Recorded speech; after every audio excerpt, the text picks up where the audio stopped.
পরিবারকে ঝুঁকিতে ফেলে কলেজের জরুরি দায়িত্ব পালন করেছি, কিন্তু তার বিনিময়ে আমরা কি পেয়েছি? আমরা শুধু বৈষম্য, বঞ্চনা, লাঞ্ছনা, অবহেলা ছাড়া আর কিছুই নয়। সরকারি কলেজে কর্মরত বেসরকারি কর্মচারীদের চাকরি জাতীয়করণ, রাজস্ব খাতে অন্তর্ভুক্তি ও চাকরির নিরাপত্তার দাবিতে সিলেট কেন্দ্রীয় শহীদ মিনারের সামনে মানববন্ধন অনুষ্ঠিত হয়েছে। আমরা এই বাংলাদেশের নাগরিক হওয়া সত্ত্বেও আমরা সম মর্যাদা এবং সম অধিকার পাচ্ছি না। দেশের বিভিন্ন জেলা থেকে আসা কর্মচারীরা দীর্ঘদিনের বঞ্চনা, অনিশ্চয়তার চিত্র তুলে ধরেন। তো আমাদের জীবনের নিশ্চয়তা নেই, আমাদের চাকরির নিশ্চয়তা নেই, আমরা পরিবার পরিজনে মানবতার জীবন যাপন করছি। আন্দোলনকারীদের দাবি, বছরের পর বছর সরকারি কলেজে দায়িত্ব পালন করেও তারা নামমাত্র মজুরিতে মানবেতর জীবনযাপন করছেন। অনেকেই বলেন, একজন কারাবন্দির খাবারের জন্য যে বরাদ্দ দেওয়া হয় মাস শেষে তার চেয়েও কম অর্থে তাদের পরিবার চালাতে হয়। অভিযোগ রয়েছে, দীর্ঘদিন কর্মরতদের বিভিন্ন অজুহাতে বাদ দিয়ে পছন্দের লোক নিয়োগ দেওয়া হয়, যা অনিয়ম ও দুর্নীতিকে উৎসাহিত করছে। দিন শেষে কি আমরাই বৈষম্যের শিকার?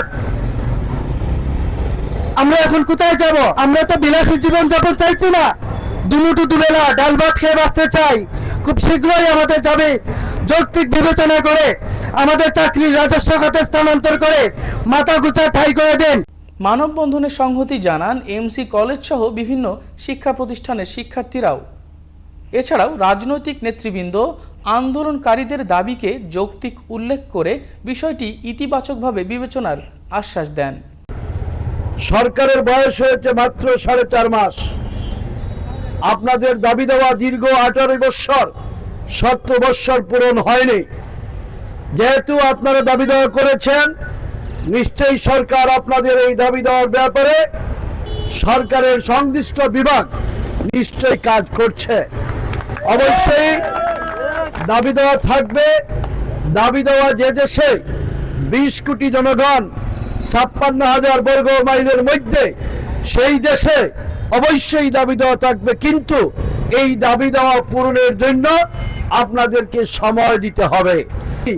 আপনারা আজকে যে মানববন্ধন করছেন, সরকারের সংশ্লিষ্ট বিভাগের কাছে আপনাদের এই মানববন্ধন এর বিষয়বস্তু নিশ্চয়ই সরকারের যারা সংশ্লিষ্ট জায়গায় দায়িত্বরত আছেন তাদের মাধ্যমে এটা পৌঁছে যাবে, এবং আমরাও চেষ্টা করব যাতে আপনাদের এই বিষয়টি সরকার বিবেচনায় নিয়ে আপনাদেরকে সরকারিকরণ এবং বেতন স্কেলের মধ্যে নিয়ে আসে ইনশাআল্লাহ।